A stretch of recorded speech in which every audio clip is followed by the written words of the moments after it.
कर्मण्येवाधिकारस्ते मा फलेषु कदाचन मा कर्मफलहेतुर्भूः मा ते संगोऽस्त्वपि कर्मणि।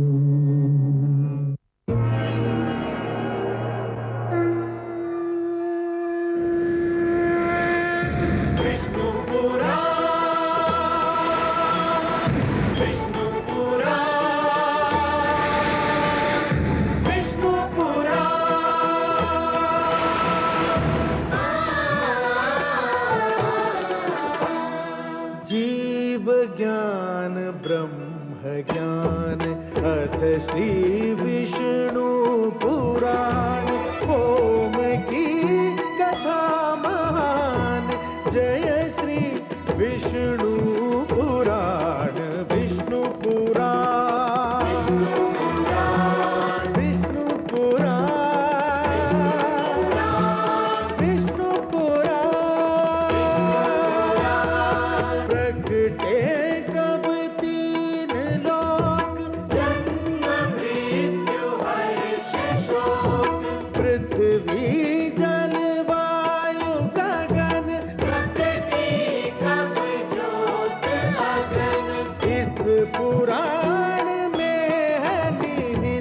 जप तप और योग ध्यान विष्णु पुराण विष्णु पुराण विष्णु पुराण। मैं माँ हूँ, धरती माँ। ये बहस बहुत पुरानी है, लेकिन हर युग में सार्थक रहेगी कि वरदान किस उद्देश्य से मांगा जाए। यदि वरदान का उद्देश्य मानव कल्याण हो तो वह न केवल बहुत शुभ होता है बल्कि फलता भी है।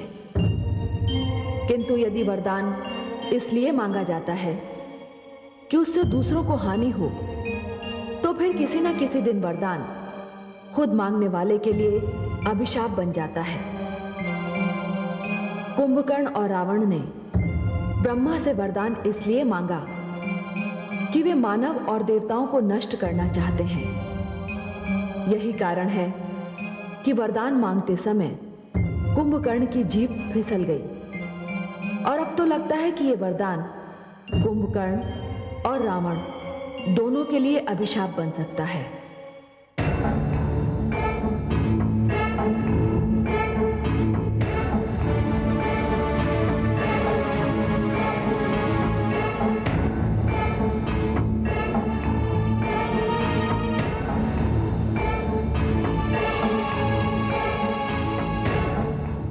आपने स्मरण किया पिताश्री?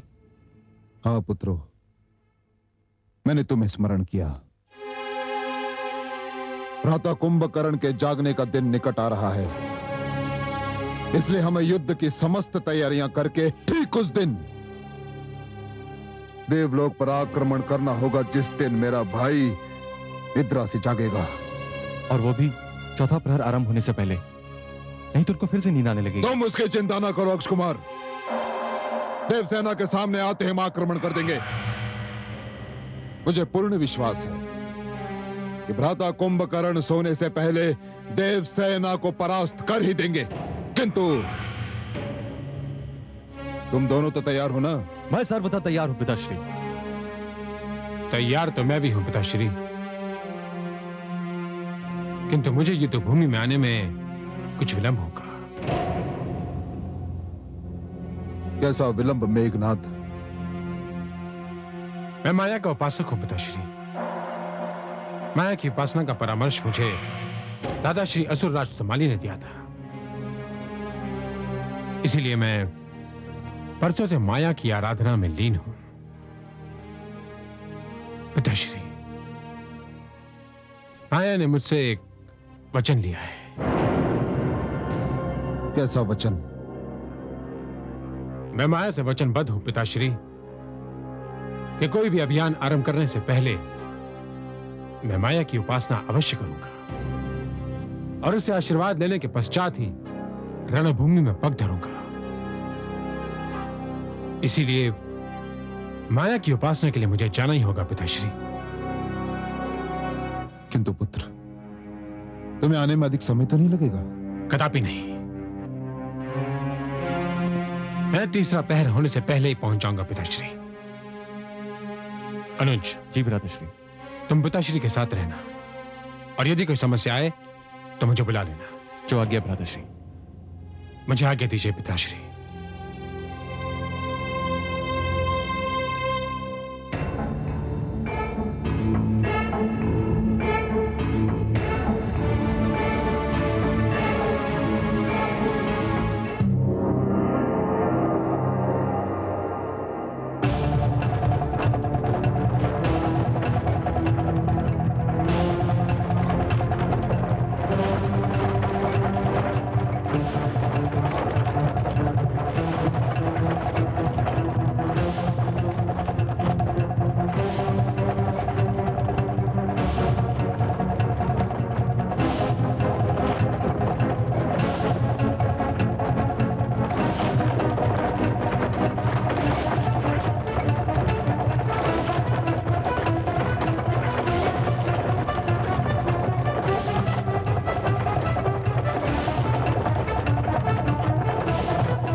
इतनी विशाल युद्ध भूमि में इंद्र का एक भी योद्धा अभी तक नहीं आया। इतना विलंब क्यों? आने में अवश्य विलंब हुआ है भ्राताश्री, परंतु जाने में तनिक भी विलंब नहीं होगा। अच्छी कही मजले, अच्छी कही।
अभी तक क्यों नहीं आया?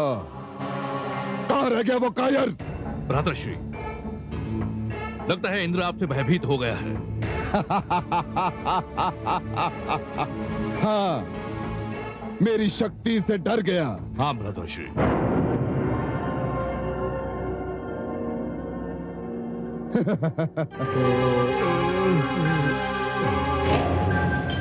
लगता है ऐसा ही कुछ हुआ है। ये क्या मजली? निद्रा तो अभी से तुम पर प्रहार कर रही है। जागने का प्रयास करो मजली। क्या क्या करूं भ्रातृश्री?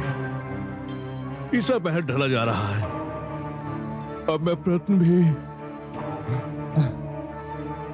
प्रयत्न करूं भी तो जाग नहीं सकता। जागने का प्रयास करो मजली। जागने का प्रयास करो। जागने का प्रयास करो मजली। जागने का प्रयास करो। हाँ, अब मैं समझा। वो कायर इंद्र कदाचित इसी की प्रतीक्षा कर रहा है कि तुम्हें निद्रा कब आए। जागने का प्रयास करो मजली। जागने का प्रयास करो।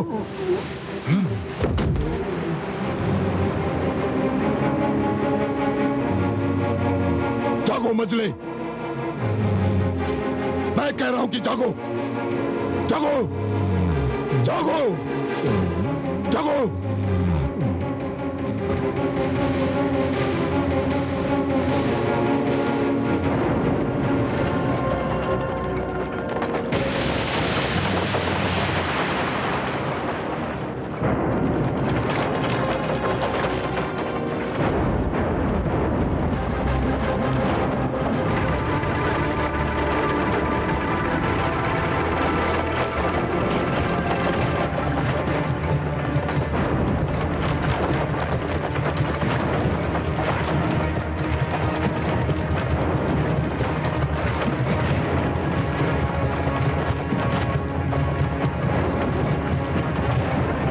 अक्ष कुमार। जी पिताश्री। तुम शीघ्र अतिशीघ्र मेघनाथ को बुला कर लाओ। जी पिताश्री। वो यहीं की तपस्या कर रहा है। जाओ, शीघ्र जाओ। जो आ गया पिताश्री। चलो सारथी।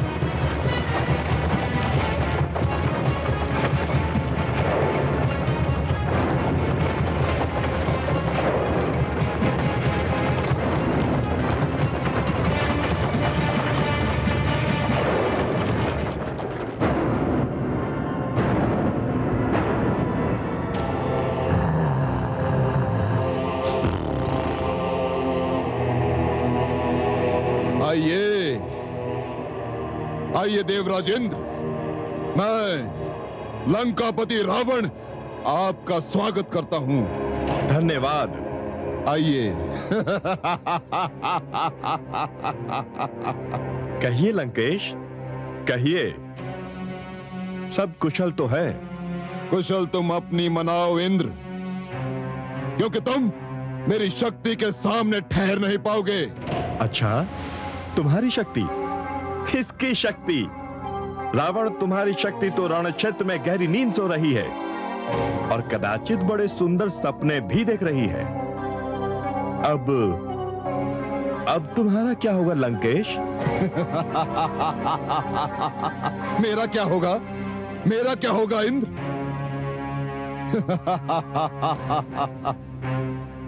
इंद्र, मैंने ब्रह्मा से वर लिया है कि कोई देवता मुझे न मार सके। इसी कारण तुम अथवा तुम्हारे देवलोक का कोई भी देवता मुझे नहीं मार सकता। आधा युद्ध तो मैंने इसी तर्क से जीत लिया ना इंद्र? हाँ? तुम मुझे नहीं मार सकते। दशरथ इस युद्ध में है ही नहीं। यदि होता तो भी क्या? होता तो भी क्या इंद्र? जिसे देवता नहीं मार सकते उसे साधारण और क्षीण मानव क्या मारेगा?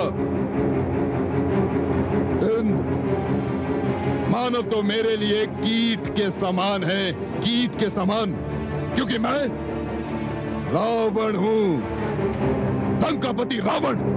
सत्य है, सत्य है कि तुमने ब्रह्मदेव से वरदान लिया है कि तुम्हें कोई देवता मार न सके, इसलिए मैं तुम्हें मार नहीं सकता, नहीं मार सकता मैं तुम्हें। तुम रावण अवश्य हो, लंकेश हो, किंतु थोड़े मूर्ख भी हो। उत्तेजित मत हो रावण, मैं तुम्हें मार अवश्य नहीं सकता, किंतु बंदी तो बना सकता हूं, और बंदी तो तुम पहले भी एक बार बन चुके हो, नहीं? इंद्र, आक्रमण! आक्रमण!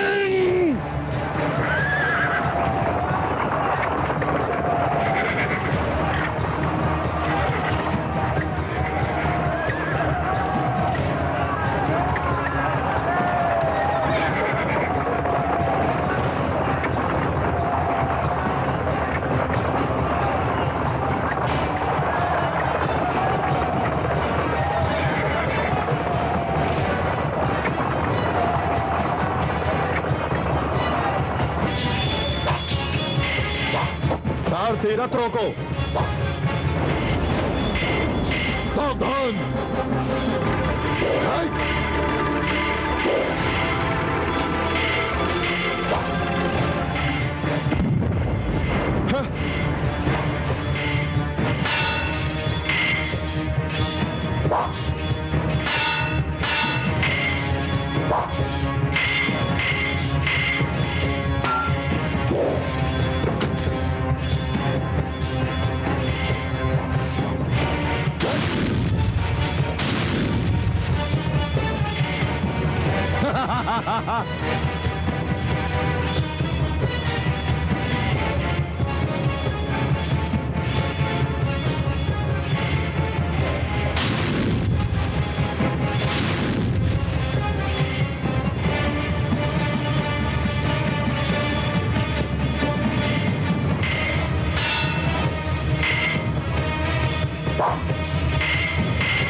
देखा इंद्र, देखा?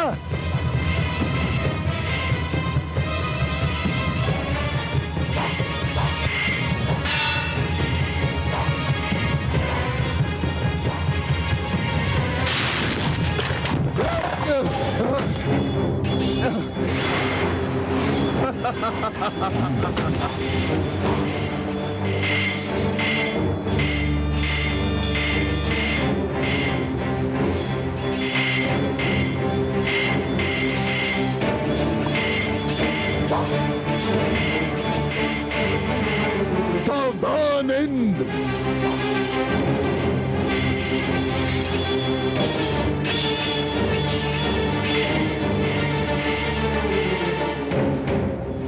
लंकेश!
मेघनाद।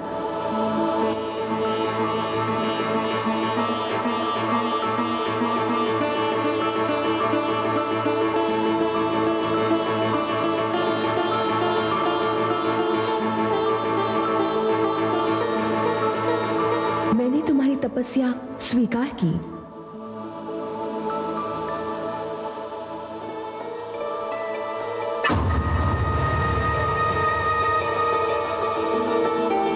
ये लो खड्ग, ये विजय खड्ग है।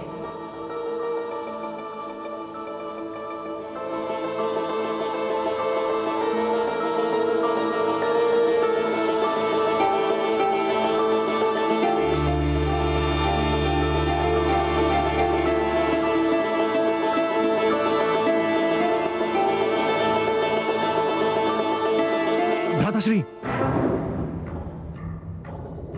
भ्राताश्री, शीघ्र चलिए भ्राताश्री, हमारी सेना संकट में है। हमारी सेना संकट में है? जी। चलो। लंकेश, लंकाधिपति रावण जो देवलोक पर विजय प्राप्त करने चला था, जिसे देवताओं के हाथों मारे न जाने का वरदान प्राप्त था, है ना? आज उन्हीं देवताओं के हाथों परास्त होकर कैसा लग रहा है लंकापति रावण? उत्तर दो। ये तुम्हारी भूल है इंद्र। मैं लंकापति रावण हूं और लंकापति रावण को इस संसार की बड़ी से बड़ी शक्ति भी परास्त नहीं कर सकती। अच्छा, हाँ, नहीं कर सकती।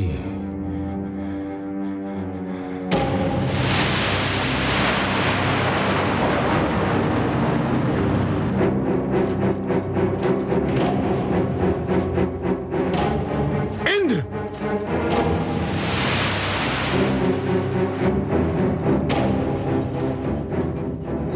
इंद्र, मेरे पिताश्री को मुक्त कर दो, नहीं तो परिणाम बहुत बुरा होगा। मैं रावण पुत्र मेघनाद तुम्हें कठोर दंड दूंगा। कठोर दंड दोगे?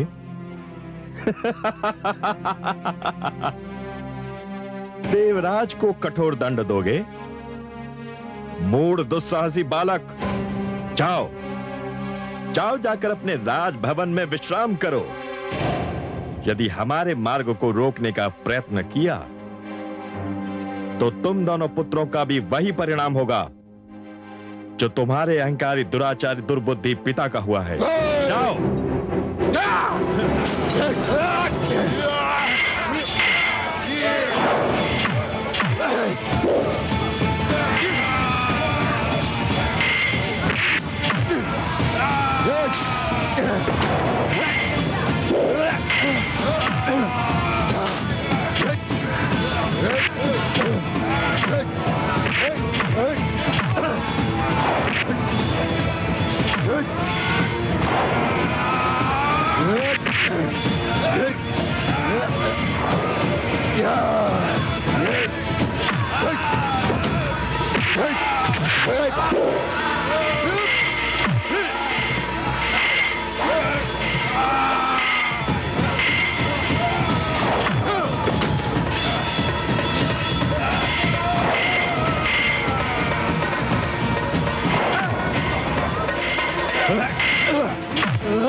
मेघनाद, मेरे पुत्र, मुझे तुम पर गर्व है। मुझे गर्व है नाना श्री सोमाले पर, जिन्होंने तुम्हें युद्ध नीति सिखाई। गर्व है मुझे।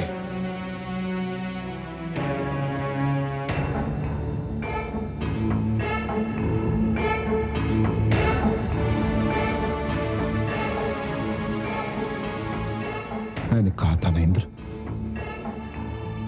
कि लंकापति रावण को संसार की बड़ी से बड़ी शक्ति भी परास्त नहीं कर सकती।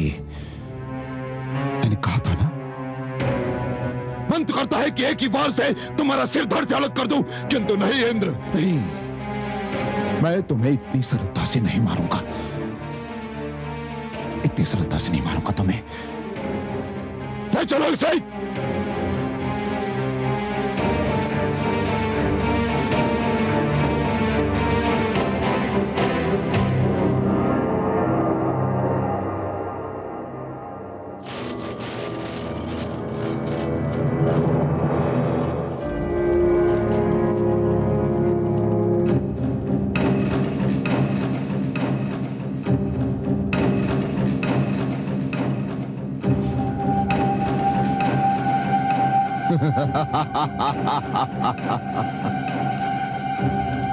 आइए पूज्य नाना श्री, इस सिंहासन पर विराजमान होकर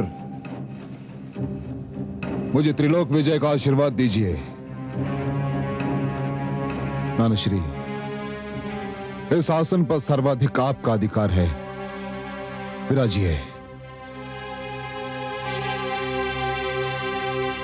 हे गुरुदेव, यह आपकी ही कृपा है कि मैं पिताश्री को देवराज से मुक्त करा सका। देवलोक पर विजय भी उसी शिक्षा का फल है जो आपने मुझे दी है। धन्य है मेरे शिष्यों, मुझे अपनी गुरुदक्षिणा मिल गई। देवलोक की विजय मेरे जीवन का स्वप्न था, जो तुमने पूरा कर दिखाया। यह केवल आपका आशीर्वाद है नाना श्री। विराजिए।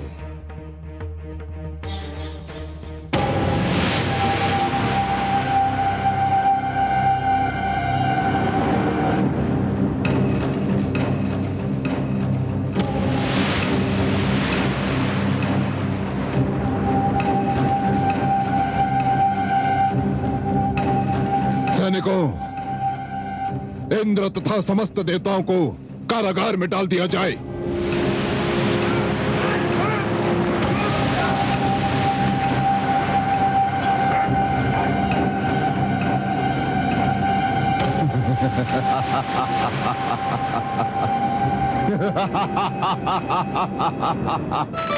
ओम अग्नेनाय सुपधाराय अस्मान् विश्वानि देवयुनानि विद्वान् यूयोऽद्यस्मच्चु प्राणमेनो भूः तिष्ठान्ते मम उक्तिं वीरेण। ॐ अग्निमीळे पुरोहितं यज्ञस्य देवमृत्युञ्जयं रत्नधातमम्। महाराज दशरथ, आपकी गोद में आपका ज्येष्ठ पुत्र है और इसका नाम तो सारा संसार जान चुका है। राम नाम है इसका।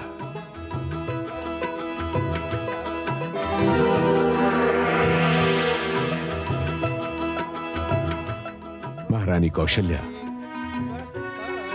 आपकी गोद में जो कैकेयी पुत्र है, इसको सारा संसार भरत के नाम से जानेगा। महारानी,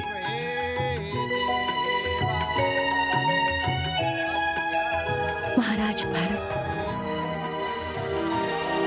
महाराज भरत। महारानी सुमित्रा, आपकी गोद में जो बालक है उसे यह जगत लक्ष्मण के नाम से जानेगा।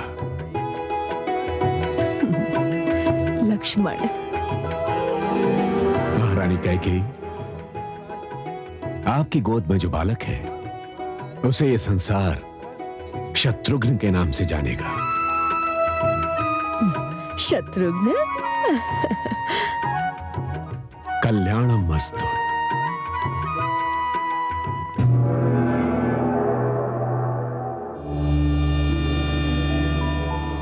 नारायण नारायण। आपके नारायण का एक रूप तो अयोध्या में बाल जीवन का आनंद ले रहा है, उनके कारण अयोध्या में बसंत छाया हुआ है, और दूसरा रूप क्षीर सागर में योग निद्रा में है। नहीं तो आज मैं उनसे पूछे बिना नहीं रहती। क्या पूछना चाह रही थी आप माते? यही कि राजा दशरथ और उनका समस्त परिवार सुख सागर में डूबा हुआ है। मुझे तो पुत्र वियोग के दूर दूर तक कोई लक्षण दिखाई नहीं देते, जिसके लिए श्रवण कुमार के माता पिता ने राजा दशरथ को शाप दिया था। माते, अभी तो दशरथ के पुत्र पालने में हैं। अभी तो उन्होंने धरती पर पांव भी नहीं धरा है। उन्हें धरती पर 2 पग चलने तो दीजिए। वैसे माते, मुझे तो कुछ धुंधले से लक्षण दिखाई दे रहे हैं। कहाँ है वे लक्षण और क्या है वे लक्षण? मंथरा के रूप में। माते, मंथरा के मन में कौशल्या के प्रति जो ईर्ष्या उत्पन्न हो रही है, वह किसी भी दिन एक विषैले नाग का रूप ले सकती है। ये तो सत्य है। मूर्ख मंथरा अपने विचार में कैकेयी से स्नेह का प्रमाण दे रही है, क्योंकि कैकेयी उसकी गोद में पली है। किंतु वो ये नहीं जानती कि एक से स्नेह का ये अर्थ नहीं कि दूसरे से ईर्ष्या की जाए। ऐसा स्नेह तो उसे भी लाभ नहीं देता जिससे ये स्नेह किया जाए।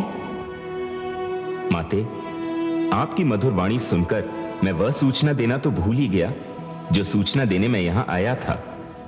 क्या सूचना देने आए थे आप? माते, मैं आपको यह बताने आया था कि अब आप भी धरती को अपने चरणों से पावन करने को तत्पर हो जाइए, क्योंकि मिथिला नरेश किसी भी दिन हल को हाथ में लेने वाले हैं।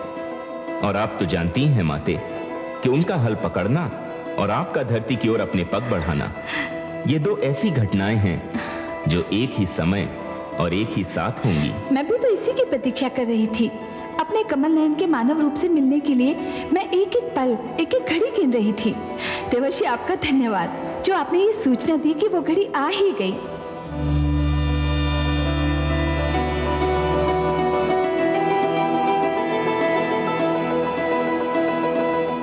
नारायण नारायण।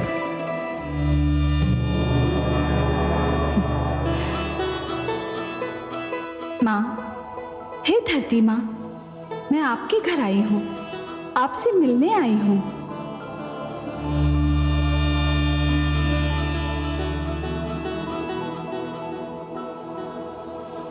आप मेरे घर पधारी हैं, मेरे अहोभाग्य। हे माता लक्ष्मी, आपने जनकपुर को अपने पावन चरणों से छू लिया। अब यहाँ पड़ा अकाल अवश्य समाप्त हो जाएगा। हे माँ, जब राजा स्वयं साधारण कृषक की भांति हल और बैल संभाल ले तो अकाल कैसे ठहर सकता है? उसे तो जाना ही होगा। मुझे आपकी सहायता की आवश्यकता है धरती माँ। मैं आपकी सेवा कर सकूं तो मेरा परम सौभाग्य होगा। आदेश दीजिए। मैं भूमि कन्या बनकर संसार में आना चाहती हूँ। मुझे अपनी पुत्री के रूप में स्वीकार कर लीजिए धरती माँ। मैं अपने भाग्य पर जितना भी गर्व करूं कम है। आइए, मैं आपके लिए अपनी बाहें पसारे खड़ी हूं।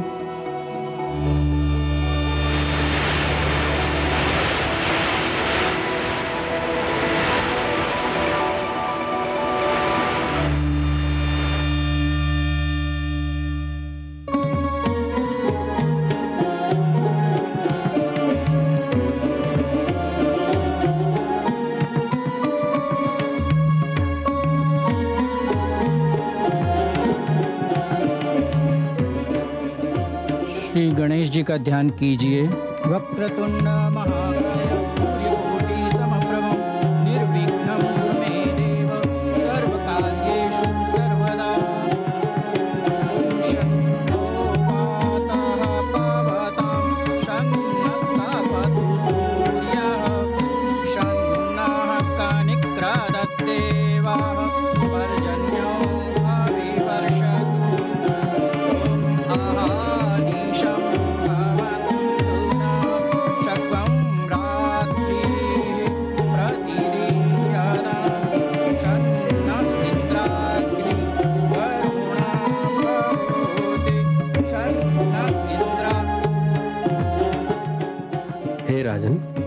चलाना प्रारंभ कीजिए।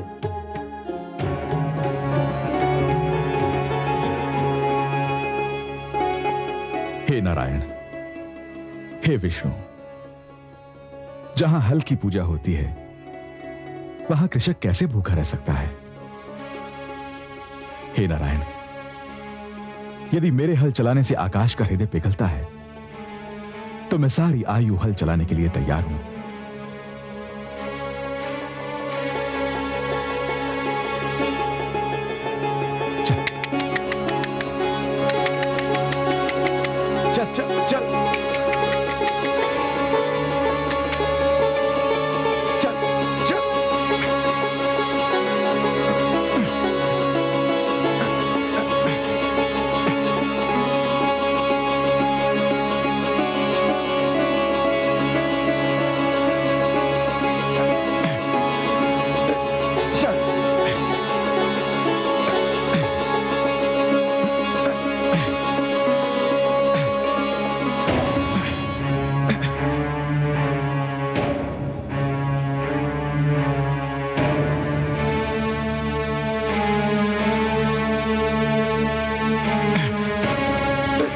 चल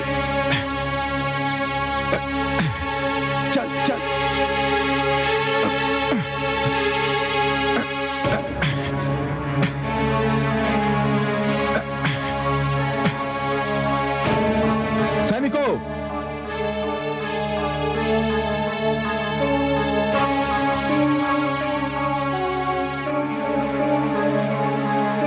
देखो यहां क्या है।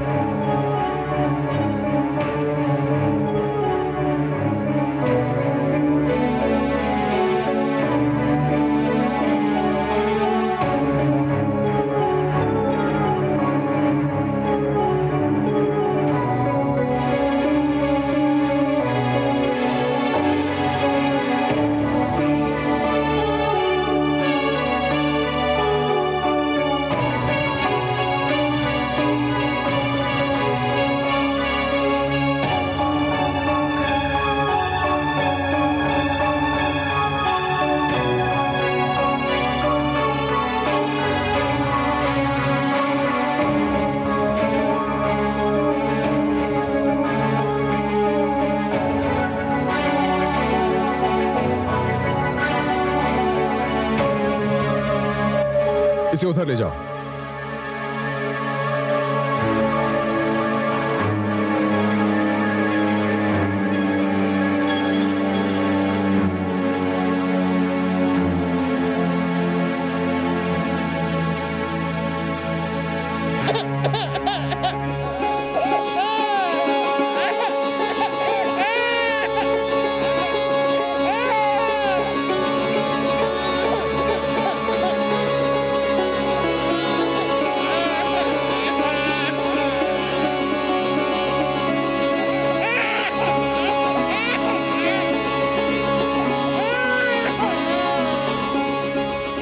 ये तो चमत्कार हो गया।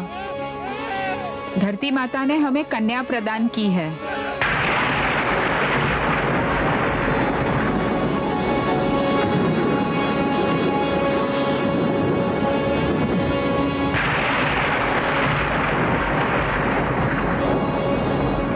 ये कन्या तो लक्ष्मी स्वरूपा है महाराज। इसके मिलते ही अकाल समाप्त हो जाएगा, धरती का अंचल भीग जाएगा। ईश्वर ने मुझे ये कन्या मेरा संतानहीन संसार बसाने के लिए दी है।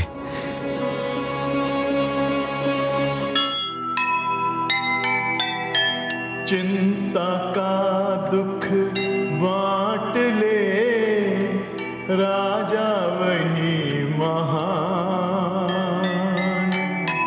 कैसे रहे अकाल जब राजा बने किसान।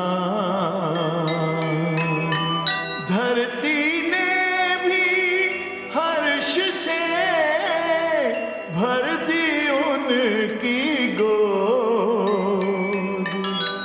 जनक सुता